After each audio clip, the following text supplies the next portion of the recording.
আসসালামু আলাইকুম ওয়া রাহমাতুল্লাহি ওয়া বারাকাতুহু নাহমাদুহু ওয়া নুসাল্লি আলা রাসূলিল কারীম আম্মা বাদ আউযু বিল্লাহি মিনাশ শাইতানির রাজীম বিসমিল্লাহির রহমানির রহিম কুল ইন্না সলাতি ওয়া নুসুকি ওয়া মাহইয়ায়া ওয়া মামাতি লিল্লাহি রাব্বিল আলামিন ইন্নাল হামদুলিল্লাহ।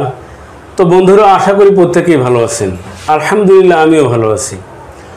তো বন্ধুরা, আজকে আমি আপনাদের সামনে একটি ন্যাচারাল প্রক্রিয়া নিয়ে আলোচনা করব, যেটা কখনো কখনো এটাকে ন্যাচারাল প্রক্রিয়াও হয়, কখনো কখনো এটি রোগ হিসেবে আবির্ভাব।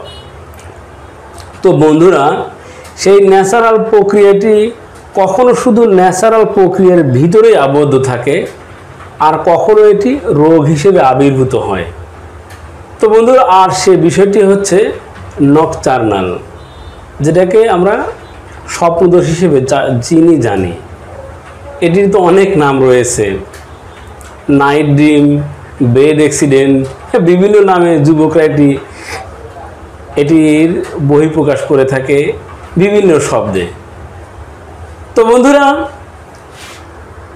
আজ এই স্বপ্নদোষ নিয়ে যেন রমরমা ব্যবসা চলছে।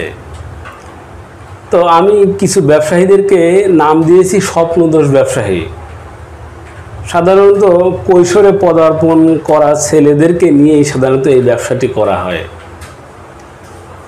তো বন্ধুরা, আমি আপনাদেরকে উপস্থাপন করব যে এটি কতটুকু কি অবস্থার মধ্যে আবদ্ধ থাকলে এটি ন্যাচারাল প্রক্রিয়া, আর কখন এটি রোগ হিসেবে আবির্ভূত হয়, আর এই রোগে আক্রান্ত কারা হয়, কিভাবে হয়।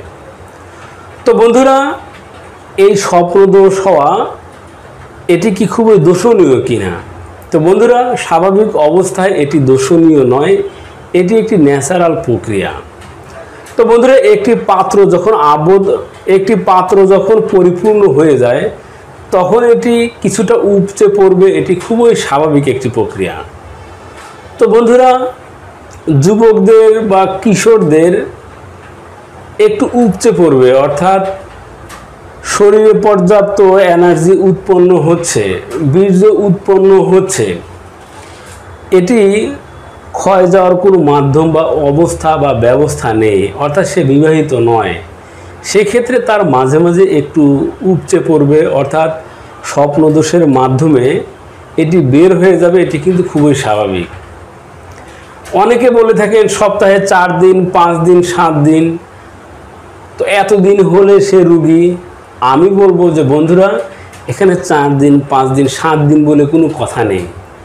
কথা হচ্ছে, যদি কোনো যুবক এর দ্বারা দুর্বল থেকে দুর্বলতর হতে থাকে, চোখ বসে যেতে থাকে, পায়ের নলাতে ব্যথা করতে থাকে, কিছু সময় বসে থেকে উঠে দাঁড়াতে গেলে মাথা ঝিমঝিম করে, চোখে অন্ধকার দেখতে থাকে, স্মৃতিশক্তি লোপ পেতে থাকে, তো বন্ধুরা, এগুলো হতে থাকলে বুঝবেন যে এটি একটি রোগ। তবে তারপরেও একটি কথা না বললেই নয়, সপ্তাহে যদি 4-এর অধিক হতে থাকে তখন একজন অভিজ্ঞ এবং সৎ হাকিম, কবিরাজ বা ডাক্তারের শরণাপন্ন হন যে প্রকৃতপক্ষে এটি আপনার রোগের পর্যায়ে গিয়েছে কিনা।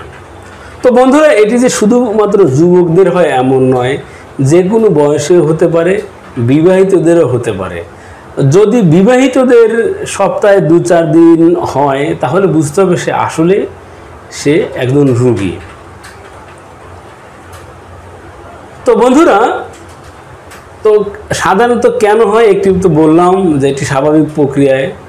তবে যারা অধিক পরিমাণে অশ্লীল উপন্যাস, অশ্লীল ভিডিও, বিভিন্ন কিছু সার্চ দিয়ে বের করে দেখার অভ্যাস, কুচিন্তা এবং অশ্লীল চিন্তাভাবনা অধিক থেকে অধিক লালন করলে সাধারণত এই রোগে আক্রান্ত হওয়ার সম্ভাবনা বেশি থাকে। যারা অধিক পরিমাণে হস্তমৈথুন করে তারাও কিন্তু এই স্বপ্নদোষে আক্রান্ত হতে পারেন। তো বন্ধুরা, এটি গেল যে আসলে স্বপ্নদোষ একটি ন্যাচারাল প্রক্রিয়া কিনে কখন এটি রোগ হিসেবে আবির্ভূত হয়। তো বন্ধুরা, এই অবস্থাগুলো হলে অবশ্যই বিজ্ঞ ডাক্তারের সাথে পরামর্শ করবেন। আর আমি কিছু ভেষজের কথা বলে দিচ্ছি, যে ভেষজগুলো সেবন করলে আর যে প্রক্রিয়াগুলো অবলম্বন করলে আপনি এই অধিক স্বপ্নদোষ হওয়া থেকে মুক্তি পাবেন। প্রথমত কিছু বিষয় পরিত্যাগ করতে হবে, তা হলো অশ্লীল ভিডিও, অশ্লীল নোবেল বা উপন্যাস, অশ্লীল গল্প, এগুলো পড়া থেকে বিরত থাকুন। কুচিন্তা থেকে বিরত থাকুন। অধিক রাত্রি জাগরণ থেকে বিরত থাকুন। হস্তমৈথুন থেকে বিরত থাকুন। আর দ্বিতীয়ত ভেষজের অবস্থা হলো আপনি কাবাব চিনি যে কোনো বেনিতি দোকানেই পাবেন। কাবাব চিনি 10 থেকে 20 গ্রাম পরিমাণ কাবাব চিনিকে ভালোভাবে পিষে এটি কিন্তু শুকিয়ে নিলে, কড়া রোদে শুকিয়ে নিলে, পাটা এবার ব্লেন্ড করলেই কিন্তু ভালো একটু পাউডার হয়ে যায়। এই পাউডারকে হাফ চামচ বা 1 চামচ পরিমাণ চিনির সাথে মিশিয়ে রাত্রিতে ঘুমানোর পূর্বে সেবন করুন। এতে করে দেখবেন খুব দ্রুতই আপনার এই স্বপ্নদোষ বন্ধ হয়ে গিয়েছে। সেই সাথে ঘুমানোর পূর্বে কাপড় পরিবর্তন করুন আর প্রাইভেট অঙ্গ সহ পায়ুপথ পরিষ্কার করে ধুয়ে সুতি কাপড় দিয়ে মুছে ঘুমোতে যান। এতে করে দেখবেন যে আপনার স্বপ্নদোষ খুব দ্রুতই বন্ধ হয়ে গিয়েছে। তো বন্ধুরা, এই ছিল আমাদের আজকের আলোচ্য বিষয়।